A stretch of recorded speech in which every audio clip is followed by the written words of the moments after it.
பட்டுன்னா பச்சை பாஸ் தான். காஞ்சிபுரம் பச்சை பாஸ் சில்க்ஸ். ஏன் நீங்க இதை பண்ணலன்னு கொஸ்டின் பண்ற மாதிரியான ஒரு ஒர்க்காக தான் இருக்கு. ஒரு இந்த மாதிரி ஃபேஸ்க்கு ட்ரீட்மெண்ட்ஸ் பண்றது ஸ்கின்னுக்கு ஹெல்தியா? அதான் மந்த்லி பட்ஜெட்லேயே ஒரு அமௌண்ட் ஒதுக்கிடுறாங்க அதுக்கு. அது மாதிரி கல்யாண பட்ஜெட்லேயும் ஒரு பெரிய அமௌண்ட் இதுக்கு ஒதுக்கிடுறாங்க. ஸோ இதெல்லாம் வந்து அவசியமே இல்லை. இப்போ இந்த ஃபேஷியல்னு சொல்லி அவங்க மூஞ்சியில் தடவுறாங்கல்ல, அது பூராமே பாத்ரூம் கழுவுற சொல்யூஷன் தான். சேம் இன்க்ரீடியன்ஸ் தான். நீங்கள் ஒரு பாத்ரூம் கழுவுற சொல்யூஷனோட இன்க்ரீடியன்ஸும் ஃபேஷியலோட இன்க்ரீடியன்ஸ் பார்த்தா எக்ஸாக்ட்லி சிமிலராக இருக்கும். ஹைட்ரஜன் பெராக்சைடு, சோடியம் ஹைப்போக்ளோரைட், இதெல்லாம் தான் அதில் இருக்குது, ஃபேஷியல் இருக்குது. இதெல்லாம் நம்ம முகத்தில் போடவே கூடாது. ரொம்ப ஹார்ஷ் கெமிக்கல்ஸு.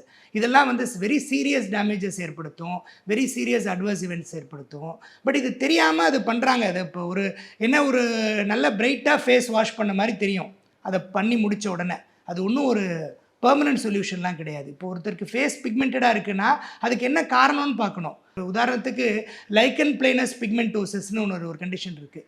இந்த நிறைய இந்த காஸ்மெட்டிக்ஸ் யூஸ் பண்ணுறது, வெயிலில் போகிறது, ஹேர் டை யூஸ் பண்ணுறது, இந்த மாதிரி இதனால் வரக்கூடியது. அது ஒரு அலர்ஜிக் ரியாக்ஷன். அது ஆரம்பத்தில் ஒரு மைல்டு ஒரு ஹைப்பர் பிக்மெண்டட் பேட்சாக வரும். இதை அலட்சியம் பண்ணி இவங்க பாட்டு இந்த மாதிரி பியூட்டி பார்லரில் போய் ஏதாவது பண்ணிகிட்டு இருப்பாங்க. அது பெரிய பிரச்சனையாக உடம்பு ஃபுல்லாக கருப்பாயிடும். இந்த பியூட்டி பார்லரில் பண்ணுறது வந்து அதை இன்னும் அதிகப்படுத்தி வர விட்டுரும். ஸோ அதனால் எந்த ஒரு இதையும் அலட்சியப்படுத்தாமல் யூ ஷுட் நாட், இப்போ ஒரு ஸ்கின்லேயோ ஹேர்லேயோ நகத்துலேயோ ஒரு ப்ராப்ளம்னா பியூட்டி பார்லருக்கு போகாமல் ஒரு டாக்டரை போய் பார்க்கணும். ஆனால் இப்போ இது ஒரு ருட்டீனாக வச்சுக்கிறவங்க வந்து சில ஆர்கானிக் என்ன சொல்கிறது ஆல்டர்னேட்டிவ்ஸ் யூஸ் பண்ணாங்க. ஃப்ரூட் வச்சு ஃபேஷியல் பண்ணுறது, முல்தானி மட்டி, இந்த மாதிரிலாம் கூட வந்து பண்ணுறாங்களே. எல்லாமே ஒரு கட்டத்தில் அலர்ஜிக் ரியாக்ஷன்ஸ் ஏற்படுத்தும். இதனால் எந்த பலத்துக்கான சயின்டிஃபிக் எவிடன்ஸும் கிடையாது. இது ஒரு எதுக்கு பண்ணுறாங்கன்னே தெரியல. இது ஒரு கிரேஸ் மாதிரி, ஒரு ட்ரெண்ட் மாதிரி ஆகிப்போச்சு. ஆனால் வீட்லேயே நிறைய பெண்கள் பண்ணுறாங்க. வெறும் இந்த சுகர் காஃபி இது மிக்ஸ் பண்ணி. ஆமாம், அந்த காஃபி பவுடரு இதெல்லாம் கூட ஸ்க்ரப். அம்மா டப்பா பார்த்தோன்னா காஃபி பவுடரே இருக்காது, எல்லாம் அதெல்லாம் பண்ணக்கூடாது. பண்ணவே கூடாது. அதிலெல்லாம் எந்த பெனிஃபிட்டும் கிடையாது. இதெல்லாம் எப்படி உருவாச்சு, யார் கிளப்பி விட்டது என்னன்னே தெரியல. இப்போ அது மாதிரி நம்ம வீட்டில் இந்த லெமனா போடுறது, தயிர் போடுறதுனால ஏதாவது சைட் எஃபெக்ட்ஸ் வருமா? நிச்சயமாக வரும். அதில் நேச்சுரல் இன்க்ரீடியன்ஸ் தானே டாக்டர்? அவசியமே இல்லையே. இப்போ நம்ம வந்து வெயிலில் போகிறோம், ஒரு சன்ஸ்க்ரீன் போட்டு போகலாம். நம்ம வெயிலில் இப்போ சன்ஸ்க்ரீன் போட்டால் ரொம்ப வேர்த்து வடியுது அப்படின்னா நம்ம துப்பட்டா வச்சு கவர் பண்ணிட்டு போகலாம். பட் இந்த தயிரில் இருக்கக்கூடிய விட்டமின் சியோ இல்லை லெமனில் இருக்கிற விட்டமின் சியோ அந்த அளவுக்கு கான்சன்ட்ரேஷனோட ஸ்கின்னில் இருக்கிற ஒரு ப்ராப்ளத்தை சரி பண்ணும், இல்லை ஸ்கின்னை பிரைட்டன் பண்ணும் அப்படின்னு சொல்ல முடியாது. அது நம்ம விடணும் இல்லை, அதில் எவ்வளோ விட்டமின் சி இருக்குன்னு நமக்கு தெரியாது. ஸோ மேலே போடுறதுக்கு பதிலாக உள்ளே போட்டுக்கலாம். எக்ஸாக்ட்லி, நீங்கள் யூ காட் த பாயிண்ட். இது எல்லாத்தையும் சாப்பிட்டா சரி. இந்த கிச்சனில் பார்க்குறது நல்ல பொருட்களை எல்லாம் சாப்பிடாம எல்லாத்தையும் மூஞ்சில் தடவ ஆரம்பிச்சிடுறாங்க. அது ஒரு சிம்பிள் ஒரு ஷார்ட்கட் ரூட் மாதிரி நினச்சிக்கிட்டு. அப்படி தெர் இஸ் நோ, இப்போ ஸ்கின்ல ஒன்றும் வாய் இல்லையே, அது எப்படி அதை சாப்பிட்டு உள்ளே எடுத்துக்கும். அது இப்போ நம்ம ஒரு பொருளை சாப்பிட்றோன்னா அதில் இப்போ ஒரு நெல்லிக்காய் எடுத்துக்கிட்டிங்கன்னா அதில் வைட்டமின் சி மட்டும் இல்லை, நிறைய மற்ற மைக்ரோ நியூட்ரியன்ஸ் இருக்குது, விட்டமின்ஸ் இருக்குது. அது ஒன்று ஒரு விதமான பலனை கொடுக்குது. நம்ம அதை சாப்பிட்டு அதை உடம்பு போய் தனித்தனியாக பிரித்து எந்தெந்த உறுப்புக்கு என்னென்ன தேவையோ அதை கொடுக்குது. அது நம்ம உடம்பு செய்யும்போது நம்ம ஏன் இந்த வேலையெல்லாம் செஞ்சுட்டு இருக்கணும்? வெறும் ஆகிற வேலையை பார்க்கலாமே. இப்போ நிறைய பேருக்கு ஒரு இஷ்யூ இருக்கிறது டேன். எஸ்பெஷலி இந்த வெயில் காலத்தில் வந்து நம்ம கண்ணில் என்ன கட்டினாலுமே கையில் ஒரு டேன் இருக்கும். ஸோ இந்த டேன் ரிமூவலுக்காகவே ட்ரீட்மெண்ட்ஸ் போகிறாங்க. அது பண்ணலாமா? இல்லை, டேனை வந்து ட்ரீட்மெண்ட் பண்ணிலாம் நம்ம ரிமூவ் பண்ணவே முடியாது. இப்போது நம்ம எல்லாருக்குமே இந்த number of melanocytes, pigment producing cells வந்து எல்லாருக்கும் ஒரே நம்பர் தான். இப்போ வெயிலில் போனால் மெலானின் அதிகமாக உற்பத்தி ஆகும். மெலானின் அதிகமாக ப்ரொடியூஸ் ஆகி அந்த பர்டிகுலர் வெயிலில் நம்ம எக்ஸ்போஸ் பண்ணுற இடம் கொஞ்சம் கருப்பாயிடும். திரும்ப நம்ம வெயில் படாமல் இருந்தால் நார்மலாக வந்துடும் அது. ஏன்னா அந்த மெலனோசைட்ஸ் வந்து அதிகமாகிறது இல்லை. அந்த மெலனோசைட்ஸ் உற்பத்தி பண்ணுற மெலானின் தான் அதிகமாகுது. அந்த மெலானின் திரும்ப கட்டுப்பாட்டுக்குள்ளே வந்துடும், நார்மலாக செக்ரேட் பண்ண ஆரம்பிச்சிடும். ஸோ இதை வந்து ரொம்ப அதிகமாக ஹைப்பர் பிக்மெண்டட் ஆகி ரொம்ப அது வந்து முகத்தில் சில இடங்களில் வந்து அது ஒரு ப்ராப்ளமேட்டிக்காக ஒரு டிசீஸ் என்டிட்டியாக ஒரு ஸ்கின் ப்ராப்ளமாக வந்துச்சுன்னா அதை குறைக்கிறதுக்கு நிறைய மருந்துகள் இருக்குது. விட்டமின் சி இருக்குது, ஹைட்ரோகினான் இருக்குது, கோஜிக் ஆசிட் இருக்குது, இது மாதிரி நிறைய இது இருக்குது. அது ஒரு டாக்டர் பார்த்துட்டு அது தேவையா அப்படின்னா அவங்க அதை கொடுத்து அதை சரி பண்ணலாம். அது வந்து ஒரு டாக்டருடைய டிஸ்கிரிப்ஷனுக்கு உட்பட்டது. ஸோ நம்மளாக இதெல்லாம் பண்ண தேவையில்லை. நம்ம வெயில் படாமல் திரும்ப அந்த இடத்த எக்ஸ்போஸ் பண்ணாமல் இருந்தால் இட் வில் பிகம் நார்மல். நம்ம கடவுள் நம்மளை படைக்கும் போது ஒரு செல்ஃப் ரிப்பேரிங் சிஸ்டத்தோடு தான் படைச்சிருக்காரு. இது ஒரு ஆனுவல் மெயின்டெனன்ஸ் கான்ட்ராக்ட் போடுற சிஸ்டமாக அவர் படைக்கலை. நம்ம உடம்பு எல்லா பிரச்சனையும் தானாகவே சரி பண்ணிக்கும்.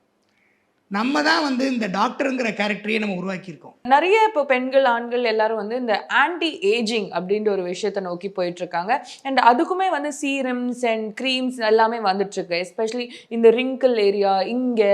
ஸோ அதுக்கான அந்த மசாஜ், ஃபேஸ் யோகா இதெல்லாம் ஒரு சைடு இருந்தாலும் க்ரீம்ஸ் அண்ட் சீரம்ஸ் அதுக்கான ஒரு விஷயமா இப்போ ட்ரெண்ட் ஆயிட்டு இருக்கு. ஸோ இந்த ஆன்டி ஏஜிங் ஸ்கின் ட்ரீட்மெண்ட்ஸ் பண்ணலாமா? அதை இப்போ ஏஜிங்கிறது யாராலையும் தடுக்க முடியாது. ஏஜ் ஆக ஆக அதுக்கு உண்டான மாற்றங்கள் நடக்க தான் செய்யும். அதை நம்ம ப்ரிவென்ட் பண்ண, இயற்கைக்கு எதிராக நம்ம எதுவுமே இது பண்ணாலும் அது நமக்கு விரோதமாகிடும். இந்த ப்ரீமெச்சூர் ஏஜிங் நீங்கள் கேட்குறது வந்து ப்ரீமெச்சூர் ஏஜிங். இப்போ ஒரு 20 வயசுலேயே 30-40 வயசுக்குரிய தோற்றம் ஏற்படுது, 40 வயசில் 60 வயசுக்குரிய தோற்றம் ஏற்படுது அப்படின்னா இந்த ப்ரீமெச்சூர் ஏஜிங்க்கு என்ன காரணம்னு பார்க்கணும். இந்த ப்ரீமெச்சூர் ஏஜிங்க்கு நம்ம ஊரை பொறுத்த வரைக்கும் முக்கியமான காரணம் வந்து சன்லைட்டில் இருக்கிற யூவி ரேஸ். ரெண்டாவது ஸ்ட்ரெஸ்ஸு. நம்ம ஊரில் ஸ்ட்ரெஸ்ஸுக்கு லிமிட்டே இல்லை, லிமிட்லெஸ் ஸ்ட்ரெஸ்ஸு. ஸோ ஸ்ட்ரெஸ் ஒன்று. மூணாவது வந்து ஸ்மோக்கிங். இதெல்லாம் தான் வந்து இந்த ஏஜிங், ப்ரீமெச்சூர் ஏஜிங்க்கு ஒரு காரணமாக இருக்குது. அது ஸ்பிரிட், ஆல்கஹால் சொல்லுவாங்க. இந்த மாதிரி எல்லாம் ஆல் எஸ்ஸில் வர்றது பூரா ப்ரீமெச்சூர் ஏஜிங்க்கு ஒரு காரணம்னு சொல்லுவாங்க. ஸோ இந்த ப்ரீமெச்சூர் ஏஜிங் ஒருத்தருக்கு எதனால் ஏற்படுதுன்னு பார்த்து அதை நம்ம ஆரம்பத்திலேருந்தே நம்ம ப்ரிவென்ட் பண்ணிகிட்டு இருந்தோம்னா ஏஜிங்கை நம்ம அந்த ஏஜிங்னால் வரக்கூடிய பேட் எஃபெக்ட்ஸை, நமக்கு விரும்பத்தகாத எஃபெக்ட்ஸை நம்ம வந்து ப்ரிவென்ட் பண்ணலாம், தள்ளி போடலாம். மற்றபடி ஏஜிங் ஆன பிறகு அதை ஆன்டி ஏஜிங் பண்ணுறது, ரிவர்சல் பண்ணுறது அப்படிங்கிறதெல்லாம் வந்து it is not at all true and it is not at all possible. Premature ஏஜிங்கை ப்ரிவென்ட் பண்ணுறதுக்கு என்னென்ன அப்ளை பண்ணலாம் அப்படின்னா, ஃபர்ஸ்ட்டு சன்ஸ்க்ரீன், அப்புறம் நைட்டில் வந்து தூங்க போகிறதுக்கு முன்னாடி ஒரு மாய்ஸ்சரைசர், அப்புறம் ஃப்ரீக்வெண்ட்டாக ஃபேஸை வாஷ் பண்ணி அந்த பொல்யூஷனை நம்ம ரிமூவ் பண்ணிக்கணும். ஏன்னா நம்ம ஸ்கின் மேலே ஒரு ஆயிலி லேயர் இருக்குது. அந்த ஆயிலி லேயரில் எல்லா பொல்யூஷன் டஸ்ட்டும் வந்து ஒட்டிக்கும். ஆயில் மேண்டில் ஆஃப் த ஸ்கின்னு பேர். இப்போ நம்ம வெளிநாட்டுக்கெலாம் போனால் லக்கேஜ் மேலே ஒரு பாலித்தீன் ரேப்பர் போட்டு கொடுக்குறாங்கல்ல, அது மாதிரி கடவுள் நமக்கு ஒரு ஆயிலி லேயரை கொடுத்துருக்காரு நம்ம ஸ்கின் மேலே. அதை வந்து ஆயிலி ஸ்கின்னு அது ரொம்ப எனக்கு வேண்டாம், எனக்கு பிடிக்கலைன்னு சொல்லி அதை ரிமூவ் பண்ண ட்ரை பண்ணக்கூடாது. Oily skin in fact is helping as. நம்ம மேலே ஒரு ஆயில் லேயர் இருக்கிறதுனால தான் நம்ம வெளியில் இருக்கிற பொல்யூஷன், அந்த டஸ்ட்டு, சன்லைட் இதெல்லாம் நம்ம டைரெக்டாக தாக்காமல் அந்த ஆயில் லேயரில் போய் விழுந்துருது. அப்புறம் வாஷ் பண்ணும்போது அது போயிடுது. ஒரு additional protection for the skin. So இந்த ஆயிலை நம்ம ஃப்ரீக்வெண்ட்டாக வாஷ் பண்ணால் ஃப்ரெஷ்ஷாக ஆயில் சுரக்கும், அப்போ நம்ம நல்லாயிருக்கும். ஸோ ஒரு நைட்டு மாய்ஸ்சரைசர், மார்னிங் ஒரு சன்ஸ்க்ரீன் போடுறது நம்ம ஊரில் ஒரு பெரிய பிரச்சனை என்னென்னா, நம்ம ஹாட் அண்ட் ஹியூமிட் வெதரில் இருக்கும், அது வேர்த்து ஊற்றிக்கிட்டே இருக்கும். ஸோ சன்ஸ்க்ரீன் போட்டாலும் கொஞ்சம் நேரத்தில் வழிஞ்சிரும், அது பார்க்குறதுக்கு ஒரு ஆக்வர்டாக இருக்கும், நல்லா இருக்காது. ஒரு மேட் ஃபினிஷ் சன்ஸ்க்ரீன் போட்டால் கூட அந்தளவுக்கு அது ஒரு ப்ராக்டிக்கலி ஒரு வயபிளாக இருக்காது. ஸோ அதனால் நம்ம வந்து ஃபிசிக்கலாக நம்ம கவர் பண்ணிக்கிறது பெட்டர். ஃபுல் ஸ்லீவ்ஸ் போட்டுக்கிறது, ஹேட் போட்டுக்கிறது, ப்ராட் பிரிம்டு ஹேட் போட்டுக்கிறது, துப்பட்டா வச்சு கவர் பண்ணிக்கிறது, இந்த சாக்ஸ் போட்டுக்கிறது, இந்த படத்துலலாம் சொல்லுவாங்களே ஒரு டெரரிஸ்ட் மாதிரி மூஞ்சியை மூடிக்கிறது, இதெல்லாம் ஒரு ரொம்ப நல்ல விஷயங்கள். மேக்கப் போடுறதுனால, லிப்ஸ்டிக் போடுறதுனால, மை இதெல்லாம் வந்து ஒரு எவ்ரிடே பேசிஸில் நம்ம போடுறதுனால ஸ்கின் அஃபெக்ட் ஆகும் மேடம்? நிச்சயமாக.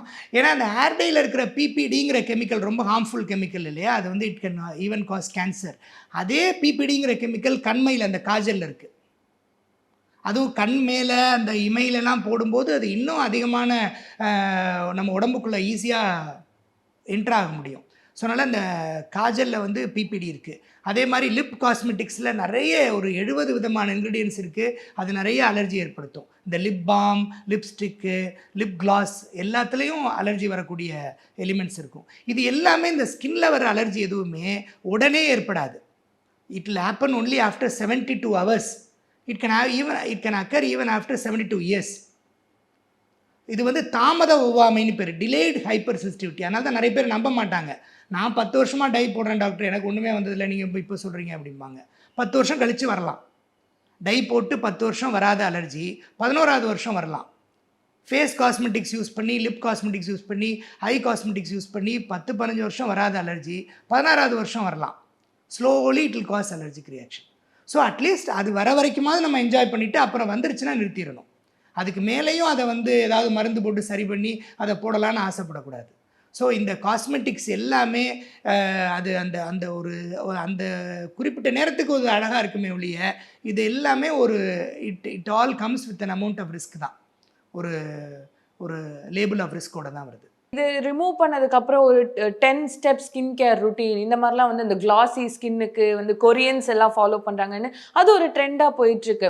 ஸ்கின் கேரே வித்தவுட் மேக்கப் இதெல்லாம் பண்ணால் வந்து ஸ்கின் வந்து இந்த கிளாஸியாக இருக்கும் அப்படின்னு சொல்கிறாங்க. அந்த காலத்துலலாம் என்ன ஸ்கின் கேர் பண்ணாங்க? ஒன்றுமே இல்லை. ஃபஸ்ட்டு திங் வந்து ஸ்கின் கேருக்கு ஃபஸ்ட்டு டிப் என்னென்னா, first step you should wash your hair everyday with a normal mild shampoo with a conditioner. Daily hair wash பண்ணணும். ஏன்னா நம்ம உடம்புக்கு வந்து ஸ்கேல்ப்பு தான் இது ப்ரைம். ஸோ அதுலேருந்து தான் எல்லா பிரச்சனையும், அந்த ஆயில் வடிகிறது, டேண்ட்ரஃப் அதிகமாகிறது, டேண்ட்ரஃப்னால ஆக்னி வந்து நம்ம ஃபேஸில் பிம்பிள்ஸ் வர்றது, இது எல்லாமே ஸ்கேல்ப்பில் தான் ஆரம்பிக்குது. ஸோ ஸ்கின் கேரில் ஃபஸ்ட் ஸ்டெப் வந்து daily hair wash. Second step வந்து ஃப்ரீக்வெண்ட் ஃபேஸ் வாஷ். ஒரு நார்மல் ஒரு மைல்டு ஃபேஸ் வாஷ் வச்சு ஃப்ரீக்வெண்ட்டாக ஃபேஸ் வாஷ் பண்ணணும், ஒரு அட்லீஸ்ட் ஒரு 5 times a day. அப்புறம் வந்து நல்ல ஹெல்த்தி ஃபுட் சாப்பிடணும், nutritious food. And sunlight avoidance. அதாவது இப்போ நம்ம வந்து ஃபிசிக்கலாக ப்ரொடெக்ட் பண்ணிக்கலாம், இல்லை சன்ஸ்க்ரீன் போட்டுக்கலாம். நம்ம ஆஃபீஸ்க்குள்ளே இருக்கோம் அப்படின்னா சன்ஸ்க்ரீன் போட்டுக்கலாம். Even visible light, bright light கூட சம்டைம்ஸ் சன்லைட் டேமேஜ் அளவுக்கு டேமேஜ் ஏற்படுத்தலாம் அப்படின்னு ஒரு கான்செப்ட் இருக்குது. அதனால் சில சன்ஸ்க்ரீன்ஸ் வந்து இந்த விசிபிள் லைட்டையும் தடுக்கிற மாதிரி சன்ஸ்க்ரீன்ஸ் இருக்குது. ஸோ அந்த மாதிரி சன்ஸ்க்ரீன்ஸ் யூஸ் பண்ணலாம். அது வந்து ஆஃபீஸ் என்விரான்மெண்ட்டில் இருக்கிறவங்களுக்கு மட்டும்தான். வெளியில் சேல்ஸ் ஜாபில் இருக்கிறவங்களுக்கு அதெல்லாம் யூஸ் பண்ணால் ரொம்ப கஷ்டம், அது வழிஞ்சு ஓடிட்டே இருக்கும். ஸோ நாலாவது வந்து nutritious diet. Iron, calcium, protein, மெயினாக விட்டமின் சி இது இருக்கக்கூடிய டயட்டு, ஜிங்க் இதெல்லாம் இருக்கிற டயட்டு. அஞ்சாவது வந்து ஸ்ட்ரெஸ் ஃப்ரீ லைஃப் ஸ்டைல். அதாவது எல்லாருக்கும் ஸ்ட்ரெஸ் இருக்கும். ஸ்ட்ரெஸ் இல்லாமல் இருன்னு சொல்கிறது ரொம்ப ஈஸி, அதை ப்ராக்டிக்கலாக ஃபாலோ பண்ணுறது ரொம்ப கஷ்டம். ஆனால் அதை நம்ம ஹேண்டில் பண்ண கற்றுக்கணும். ஸ்ட்ரெஸ் வந்து நம்ம மனசை பாதிக்காத அளவுக்கு நம்ம we have to handle it and we have to be happy. And இப்போ சார்லி சாப்ளின் சொல்கிற மாதிரி எல்லாமே டெம்பரரி தான். ஈவன் ப்ராப்ளம்ஸ் ஆர் டெம்பரரி, அதுக்கான சொல்யூஷன்ஸும் டெம்பரரி தான். So we can not consider anything as permanent. சரி இதுவும் கடந்து போகும் அப்படின்னு நினச்சிக்கிட்டு நம்ம ரிலாக்ஸ்டாக இருந்தோம்னா அந்த ஸ்ட்ரெஸ்ஸை நம்ம ஹேண்டில் பண்ணிக்கலாம். So we have to be very happy. அந்த ஹாப்பி மைண்ட் அகத்தின் அழகு தானே முகத்தில் தெரியும். ஸோ அதனால் அந்த ஹாப்பி மைண்டு தான் மூஞ்சில் ரிஃப்ளெக்ட் ஆகும். நைட்டு படுக்கும்போது வாஷ் பண்ணிவிட்டு ஒரு மைல்டு க்ரீம் அப்ளை பண்ணலாம். அது கூட ஆயிலி ஸ்கின் இருக்கவங்களுக்கு தேவையில்லை. ரொம்ப ட்ரை ஸ்கின்னாக ஃபீல் பண்ணுறவங்களுக்கு, sometimes women who feel that their skin is dry, they can apply a mild moisturizer in the night. இதுதான் ஸ்கின் டிப்பே ஒழிய மற்றதெல்லாம் சும்மா கமர்ஷியல் கிமிக், அதை வச்சு ஒரு காசு பண்ணுற வேலை தான். நம்ம ஹேர் அண்ட் ஸ்கின் பற்றி பேசும்போது நெயில்ஸ் ஒரு இம்பார்ட்டண்ட்டான விஷயம். எஸ்பெஷலி இந்த பார்லர்லாம் போகிறவங்க அது ஒரு தனி சிட்டிங். நெயில் எக்ஸ்டென்ஷன்ஸ், அப்புறம் அக்ரிலிக் நெயில், அந்த மாதிரி பெடிக்யூர், பெடிக்யூர் அந்த மாதிரி பண்ணிக்கிறாங்க. அதனால ஏதாவது ப்ராப்ளம்ஸ் வருமா? நிச்சயமாக. இந்த பெடிக்யூர் மேனிக்யூர் பண்ணும்போது இவங்க என்ன பண்ணுறாங்கன்னா, இந்த நெயிலுக்கும் ஸ்கின்னுக்கும் நடுவில் கியூட்டிக்கிள்னு ஒரு லேயர் இருக்குது. அது ரொம்ப முக்கியமான ஒரு லேயர். அது வந்து நம்ம ஸ்கின்னையும் நெயிலையும் கனெக்ட் பண்ணக்கூடியது. ரெண்டாவது, வெளியில் இருக்கிற அழுக்கு, தண்ணி, சோப்பு இதெல்லாம் ஸ்கின்னுக்குள்ளே போகாமல் தடுக்கக்கூடிய ஒரு மிக முக்கியமான பேரியர் அது. இவங்க பியூட்டி பார்லர் இருக்கிறவங்க அதை அழுக்குன்னு நினச்சி ரிமூவ் பண்ணிடுவாங்க. நீங்கள் போனவுடனே முதல்ல இந்த கியூட்டிக்கிளை ரிமூவ் பண்ணிடுவாங்க. கியூட்டிக்கிள் சிசர்ஸ்லாம் வேறு இருக்குது, அதாவது கட் பண்ணி அதெல்லாம் ரிமூவ் பண்ணி எடுத்து விட்ருவாங்க. அப்போ என்ன ஆகும், இந்த இடத்துல அந்த நெயிலுக்கும் ஸ்கின்னுக்குள்ள ஒரு ஓப்பனிங் வந்துடும். அந்த ஒரு தொப்பி மாதிரி ஆகிடும் அந்த நெயில் ஃபோல்டு. அதுக்குள்ளே எல்லா ஈரமும் போயிடும். அண்டு நெயில் என்ன ஆகும், கொஞ்ச நாளில் அப்படி இந்த நெயிலோட அந்த நெயிலை வந்து பிடிச்சிக்கிறதே அந்த கியூட்டிக்கிள் தான் ஸ்கின்னோட சேர்த்து. அதை எடுத்த உடனே என்ன ஆகும், நெயில் ஒரு பப் டென்ட் மாதிரி ஒரு இப்படி ஒரு வளைஞ்சு ஒரு இது ஆக ஆரம்பிச்சிடும், பாப் அவுட் ஆக ஆரம்பிச்சிடும். அப்புறம் அந்த நெயில் வந்து உள்ளுக்குள்ளே இன்க்ரோன் நெயில் வர ஆரம்பிச்சிடும். எல்லா பிரச்சனைக்கும் இந்த பெடிக்யூர் மேனிக்யூர் தான் காரணம், இந்த கியூட்டிக்கிளை ரிமூவ் பண்ணுறது தான் காரணம். இதெல்லாம் அவசியமே இல்லை. நம்ம நெயிலை சுத்தம் பண்ணோன்னா டெய்லி குளிக்கும்போது நம்ம பழைய ப்ரஷ் இருக்கு இல்லையா, டூத் ப்ரஷ், 3 மாதம் கழித்து நம்ம வேறு ப்ரஷ் எடுத்துக்கிறோம். எவ்ரி 3 months நம்ம டென்டிஸ்ட் என்ன அட்வைஸ் பண்ணுறாங்கன்னா, ஒரு 3 monthsக்கு ஒரு தடவை புது ப்ரஷ் மாற்றுங்கன்னு. அந்த பழைய ப்ரஷ்ஷை தூக்கி போடாமல் நம்ம குளிக்கும்போது அந்த நெயிலை வந்து அந்த ப்ரஷ்ஷை வச்சு லைட்டாக அப்படி தேய்ச்சி சுத்தம் பண்ணிக்கலாம். அதுவே இந்த extra skin, cuticle, try skin இது எல்லாத்தையும் அதுவே வந்து கரெக்டாக நார்மலைஸ் பண்ணிடும். எதையும் ரிமூவ் பண்ணாமல் நார்மலாக சுத்தம் பண்ணிடும். குளிச்சு முடிச்சுட்டு நம்ம வெளியில் வந்த உடனே நெயிலை சுற்றி, விரலை சுற்றி ஒரு சாதாரண ஒரு ஆயில், ஆலிவ் ஆயிலோ, கோகோனட் ஆயிலோ, இல்லை ஒரு சாதாரண ஒரு க்ரீமோ அப்ளை பண்ணிக்கலாம். This is a basic thing for nails. வேறு எதுவுமே பண்ண வேண்டாம். இந்த நெயில் பாலிஷ் போடுறது, நெயில் பாலிஷை ரிமூவ் பண்ணுறதுக்கு ஒரு கெமிக்கல் போடுறது, இது ரெண்டுமே நெயிலுக்கு டேமேஜ் ஏற்படுத்தும். ஒரு yellowish ஸ்டெயின் ஏற்படுத்தும், நிறைய நெயில் டேமேஜஸ் ஏற்படுத்தும். நெயிலில் ஃபங்கஸ் வரலாம். அந்த கியூட்டிக்கிளை ரிமூவ் பண்ணி இந்த ப்ரொசீஜர்ஸ்லாம் பண்ணும்போது அவங்க ஃபங்கஸை இன்ட்ரடியூஸ் பண்ணலாம். நம்ம உடம்புல ஒரு எதிர்ப்பு சக்தி குறைஞ்சு அதனால் ஃபங்கஸ் வரலாம். ஸோ இது எதுவுமே நமக்கு தேவையே இல்லை. ஸோ எஸ் டாக்டர், நிறைய இன்ஃபர்மேஷன் நம்ம ஷேர் பண்ணியிருக்கீங்க அண்ட் ஐம் ஷூர் நிறைய பேருக்கு யூஸ்ஃபுல்லாக இருக்கும். Thank you so much. பட்டுன்னா பச்சை பாஸ் தான். காஞ்சிபுரம் பச்சை பாஸ் சில்க்ஸ். அருண்ராஜா ரொம்ப ரியலிஸ்டிக்காக பண்ணியிருக்காரு. ஜெய் அட்வொகேட்டாக ரொம்ப சூப்பராக பண்ணியிருக்காரு. சுபமுகூர்த்த பட்டுகளுக்கு PSR சில்க்ஸ் தமிழ்நாடு மற்றும் பாண்டிச்சேரி.